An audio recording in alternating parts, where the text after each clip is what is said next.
Hey everyone, this is Anton, Heiner behind the camera, and this is the brand new Huawei MediaPad X1 here in Barcelona and taking a look at this crossover. So you'll notice from the very beginning that this is a 7-inch tablet, a small tablet or a large phone, and it's very, very pocketable and it's very, very light.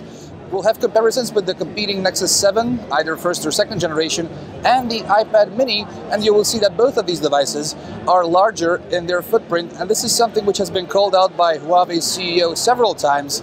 The very, very slim footprint, if you look at it from the side.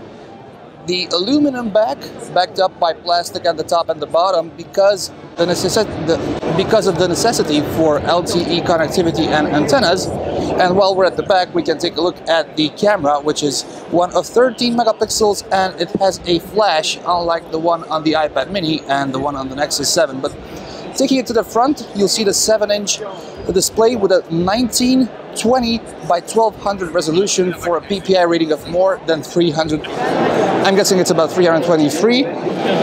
Behind the screen, there's a Huawei's own high silicon processor, which is a quad-core processor clocking in at 1.6 gigahertz, aided by 2 gigabytes of RAM and 16 gigabytes of internal storage, of course expandable. Of course, you have the earpiece, which is my main functionality. Personally, I love crossovers like this, where you can just take the tablet, put it to your ear, and maybe try to have a phone call, because it doesn't look huge. Like, for instance, we have seen the Asus Pad phone, which is a little bit larger in footprint while still at 7 inches.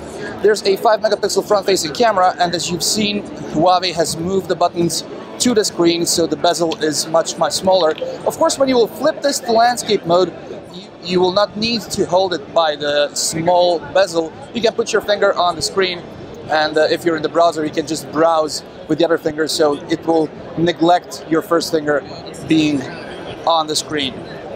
In terms of the UI, we're seeing Huawei's own Emotion UI, and we're used to it by now. This tablet is in its current stage running Android, I believe, 4.2.2, and once again, a rundown of the specs. And here you see Android version 4.2.2. This will be available shortly in Europe for 399 euros, and once you will be able to buy it with this gadget, which we will be taking a look at in just a couple of minutes, you'll probably be able to get the bundle for somewhat cheaper. We'll be back with more on this MediaPad X1 with comparisons against the Nexus 7 and the iPad mini. I've been Anton. Time is trying to get a great look of me, but the room is crowded. Thank you very much for watching. This was Pocketnow.